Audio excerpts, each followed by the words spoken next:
किसी motivational speech को सुनने के बाद 2 मिनट तक आपका जोश, आपका उत्साह जगता है और 2 मिनट बाद आप फिर से ठंडे हो जाते हैं। 2 मिनट कहें या 2 दिन कहें, कोई अंतर नहीं है, कोई भेद नहीं है। मोटिवेशन वो होना चाहिए जो निरंतर रहे, जो जीवन पर्यंत रहे। और ऐसा मोटिवेशन आपको किसी वीडियो से नहीं मिल सकता, ना ही किसी स्पीच से मिल सकता। ऐसा मोटिवेशन जगाने के लिए आपको खुद के अंदर से आलस्य खत्म करना होगा।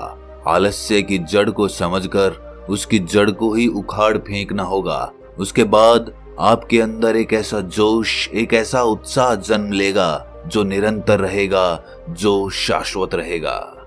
चलिए मैं आपसे एक सवाल पूछता हूँ, क्या आलस्य का ताकत और कमजोरी से कुछ लेना देना है? क्या शारीरिक रूप से ताकतवर इंसान आलसी नहीं हो सकता?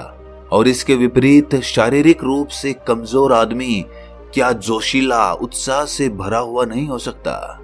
हमने अपने आसपास कितने ही ऐसे लोगों को देखा है जो शारीरिक रूप से तो बहुत ताकतवर होते हैं, जिम करते हैं, शारीरिक व्यायाम करते हैं, लेकिन वो फिर भी आलसी होते हैं। ऐसा क्यों होता है? इतना ताकतवर आदमी जो काम चाहे वो झट से कर दे, लेकिन फिर भी वो नहीं कर पाता। तो एक बात तो समझ में आ गई कि ताकत से आलस्य का कुछ लेना देना नहीं है। जोश और उत्साह तो कहीं और से जन्म लेता है।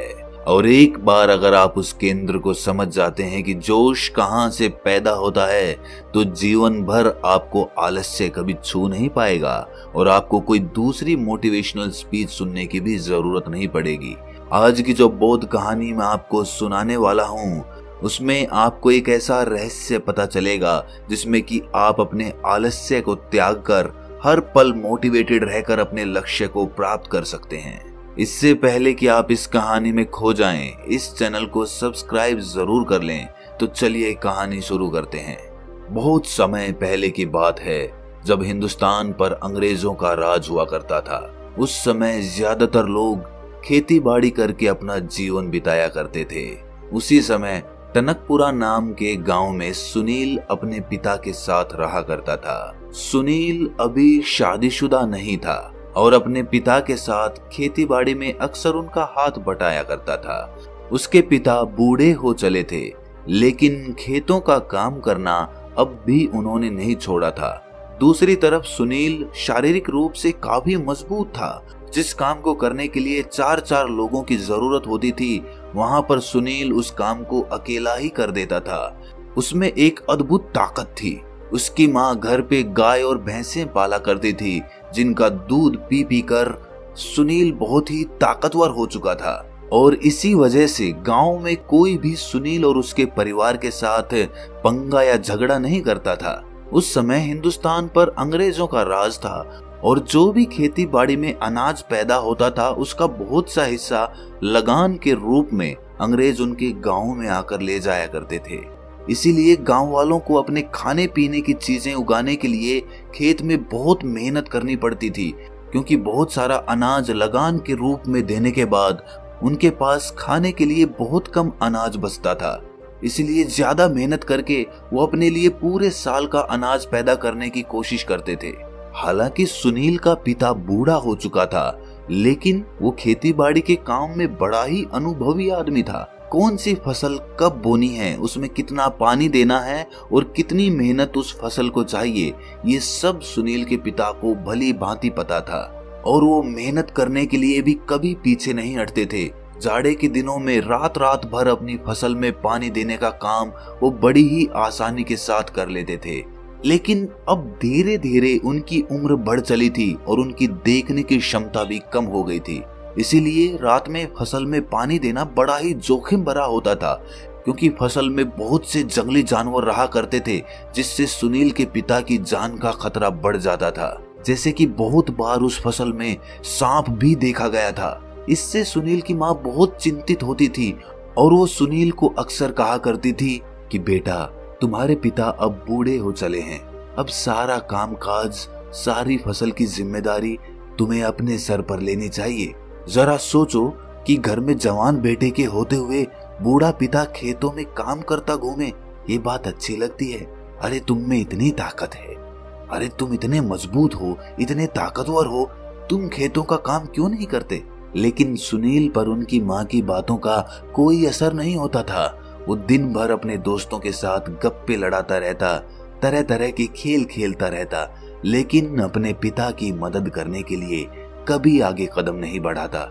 एक दिन जब सुनील के पिता फसल में पानी दे रहे थे तो आश्चर्यचकित रूप से एक सांप उनके पैर पर काटकर चला गया। उनके आसपास मदद के लिए कोई भी मौजूद नहीं था। वो जल्दी जल्दी कदम बढ़ाते हुए अपने घर पर पहुंचते हैं। रात का समय था और अस्पताल भी आसपास कहीं पर नहीं था। सबसे नजदीकी अस्पताल वहां के नगर में था, जो कि गांव से बहुत दूरी पर था। इसीलिए जब आनन फानन में सुनील अपने पिता को नगर में लेकर जाता है तो रास्ते में ही उनकी मृत्यु हो जाती है। सुनील अपने पिता के मृत शरीर को लेकर अपने घर पर वापस लौट आता है। उसके घर में सन्नाटा छा गया था।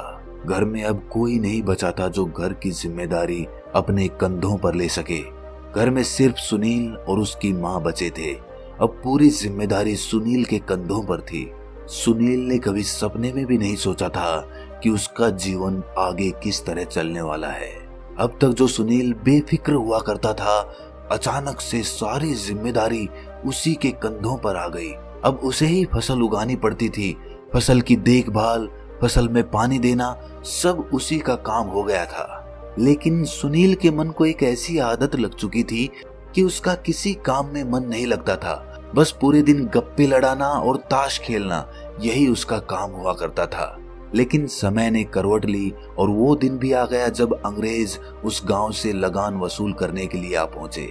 सुनील अपने खेतों की देखभाल नहीं करता था, इसीलिए उसके खेतों में बहुत कम अनाज हुआ। दूसरे खेतों के मुकाबले उसके खेत में आधा अनाज हुआ था और आधे में से ज्यादातर हिस्सा अंग्रेज लगान के रूप में वसूल कर अपने साथ ले गए। अब सुनील के घर में खाने के भी लाले पड़े हुए थे।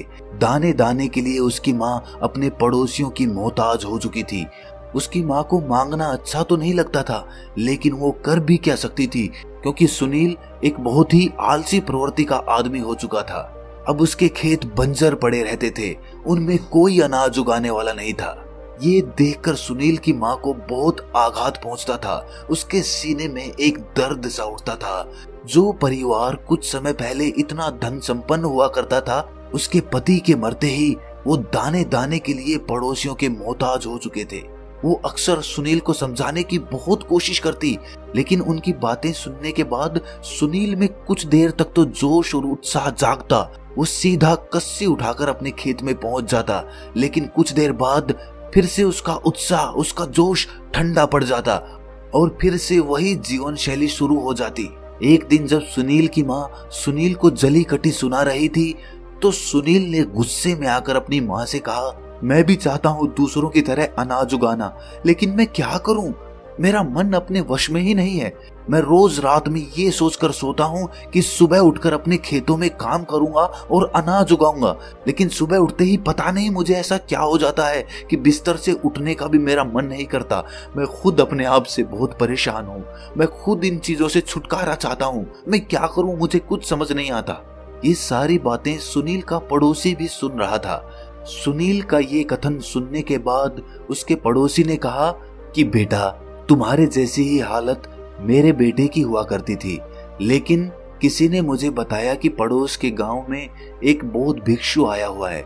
जब मैंने अपने बेटे को उससे मिलाया तो पता नहीं उसने ऐसा क्या बताया कि मेरा बेटा आकस्मिक रूप से एकदम बदल गया। आज वो बहुत मेहनत करता है, सुबह उठते ही बिना बोले खेतों में काम करने के लिए पहुंच जाता है। मैं खुद उसका ये बदलाव देखकर आश्चर्यचकित हूँ। आखिर उस बौद्ध भिक्षु ने उसे ऐसा क्या बताया था? तुम भी एक बार जाकर उस बौद्ध भिक्षु से जरूर मिल लो। वो कुछ पैसे तो लेता नहीं है। अगर तुम्हारा फायदा भी नहीं हुआ तो तुम्हें कुछ नुकसान भी नहीं होगा।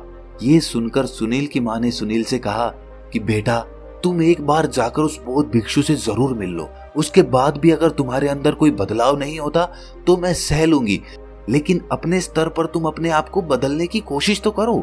तुम में इतनी क्षमता है, इतने ताकतवर हो, फिर भी तुम कोई काम नहीं करते हो। तुम एक बार उस बौद्ध भिक्षु से जरूर मिल लो। मुझे पूरा यकीन है कि कुछ ना कुछ सहायता तो तुम्हें जरूर वहां से मिलेगी। ये सुनकर सुनील अगले दिन ही उस बौद्ध भिक्षु के पास पहुंच जाता है और उन्हें अपनी सारी समस्या बता देता है। उसकी समस्या सुनने के बाद बौद्ध भिक्षु कहना शुरू करते हैं। बौद्ध भिक्षु उसे बताते हैं कि तुम रात में तो ये सोचकर सोते हो कि तुम्हें सुबह खेतों में काम करना है, लेकिन सुबह तुम बिस्तर से उठ ही नहीं पाते हो। ऐसा क्यों होता है? ये सुनकर सुनील कहता है कि महात्मन, वही तो जानने के लिए मैं आपके पास आया हूँ।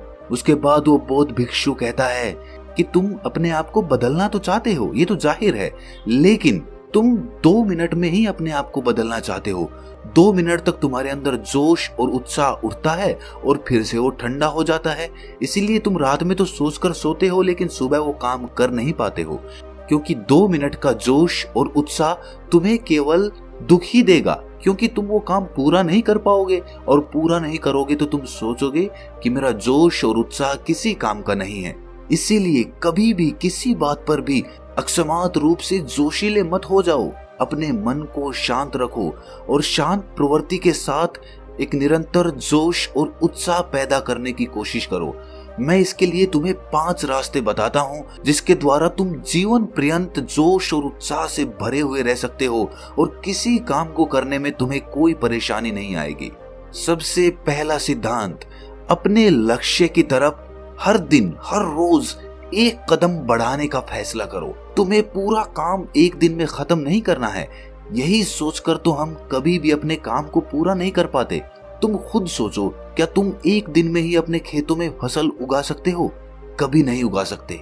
फसल उगाने का काम धीरे धीरे होता है। इसीलिए तुम रोज अपनी फसल उगाने की तरफ एक कदम बढ़ाना शुरू करो। जैसे कि फसल उगाने की बारी आई तो सबसे पहले एक दिन जाकर तुम अपने खेतों को तैयार कर दो। उसके बाद धीरे धीरे हर एक दिन के साथ अपने खेतों में फसल उगाने का काम बढ़ाते रहो। उससे तुम्हारा जोश और उत्साह कम होने की बजाय निरंतर बढ़ता रहेगा, क्योंकि जैसे जैसे तुम हर दिन अपनी मंजिल की तरफ एक कदम बढ़ाओगे तो तुम ये पाओगे कि मंजिल के तुम करीब पहुंच रहे हो और मंजिल तुम्हारी तरफ आ रही है। इसीलिए जैसे जैसे तुम मंजिल के पास पहुंचोगे वैसे वैसे तुम्हारा जोश और तुम्हारा उत्साह बढ़ता चला जाएगा। जब कोई आदमी किसी पहाड़ पर चढ़ना शुरू करता है तो शुरुआत में तो उसे वो पहाड़ बहुत ऊंचा दिखाई देता है। शायद एक आदमी उस पहाड़ की ऊंचाई को देखकर उस पे कभी चढ़ने का फैसला ही ना करे, लेकिन जब कोई आदमी उस पहाड़ पर चढ़ना शुरू करता है और धीरे धीरे उसकी चोटी तक पहुंचने लगता है तो उसके कदम खुद ब खुद जल्दी जल्दी उठने लगते हैं, क्योंकि वो अपनी मंजिल के करीब पहुंच चुका होता है। इसीलिए पहला सिद्धांत, रोज अपनी मंजिल की तरफ एक कदम बढ़ाओ, ना ज्यादा ना कम। दूसरा सिद्धांत जो आलस्य को दूर कर देता है वो ये है कि हम भांत भांत का खाना पीना खाते हैं, धूम्रपान करते हैं, नशीले पदार्थों का सेवन करते हैं, जिससे हमारे शरीर में नशीले कण उत्पन्न होने लगते हैं, जिससे हमारा शरीर आलस्य को पकड़ने लगता है। इसीलिए उन नशीले कणों का खात्मा बहुत जरूरी हो जाता है। इसीलिए अगर तुम उन सभी नशीले कणों को खत्म करना चाहते हो तो मैं तुम्हें एक विधि बताता हूँ। रोज सुबह जागने के बाद तुम्हें तिल का तेल लेना है और उसे अपने मुंह में भरकर उसका कुल्ला करना है। कुल्ला करने के बाद उस तेल को तुम बाहर फेंक देना। ये प्रक्रिया तुम्हें 21 दिनों तक हर दिन 5 मिनट तक करनी है। इसके बाद तुम्हारे शरीर में से सारे नशीले कण खत्म हो जाएंगे और तुम्हारा शरीर फिर से विद्युत की भांति काम करने लगेगा। याद रहे, तिल के तेल का कुल्ला हर सुबह 21 दिनों तक। तीसरा सिद्धांत जो आपके आलस्य को जड़ से उखाड़ कर फेंक देगा वो ये है कि स्वाद को भुलाकर वो खाओ जो सीधे प्रकृति से प्राप्त होता हो। हम अक्सर वो चीजें खाते हैं जो इंसानी हाथों के द्वारा बनाई जाती है। हम सीधा प्रकृति से मिलने वाला भोजन ग्रहण नहीं करते। इसीलिए जो भोजन हमें सीधा प्रकृति से मिलता हो, जैसे कि फल, सब्जियां, अनाज की रोटी इत्यादि इत्यादि, इस तरह का खाना खाने से आपका शरीर आलस्य से दूर रहेगा और ऊर्जा से भरा रहेगा। हम देखते हैं कि अक्सर आज की युवा पीढ़ी अपने स्वाद के लिए ही खाना खाते हैं। वो ऐसी ऐसी चीजें खाते हैं जो ऐसी प्रक्रियाओं से बनी होती है कि अगर आप उनकी प्रक्रियाओं को देख लें तो आपका खाने का मन भी ना करे। जैसे कि बाजार में चाउमीन, मोमोज, बर्गर वगैरह वगैरह, इस तरह का खाना खाने से आपके शरीर के अंदर नशीले कणों का उत्पादन होता है। नशीले कण आपके पेट से चिपक जाते हैं जो आपके अंदर आलस्य पैदा करते हैं। इसीलिए खाना वो खाओ जो आपके शरीर को ताकत प्रदान करे, और ताकत वो खाना प्रदान करता है जो प्रकृति से सीधा प्राप्त होता है। अगला सिद्धांत जो समझने योग्य होता है वो ये कि आप कर्म करने के लिए संसार में आए हो, अपना पूरा योगदान दो।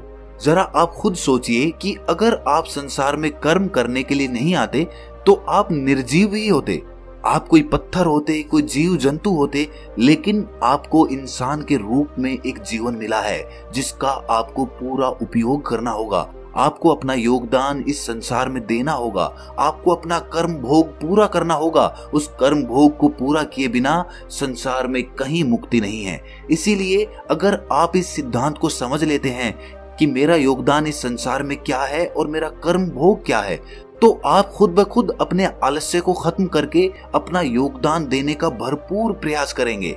इसके बाद जो आखिरी बात समझने की होती है वो ये कि हमारे बिना भी वो काम तो पूरा हो ही जाएगा। हम अक्सर ये सोचते हैं कि उस काम को करने में हमारी क्या जरूरत है, जब इतने लोग उस काम को करने के लिए पहले से मौजूद हैं तो मेरी उसमें क्या आवश्यकता।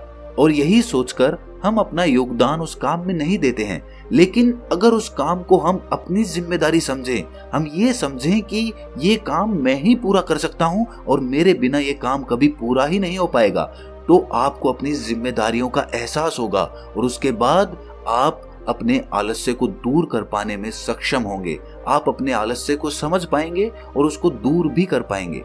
तो दोस्तों, कैसी लगी आपको ये कहानी कमेंट सेक्शन में जरूर बताना, और अच्छी लगी तो इस चैनल को सब्सक्राइब जरूर कर लेना। तो मिलते हैं अगली कहानी में, तब तक के लिए अपना ख्याल रखें।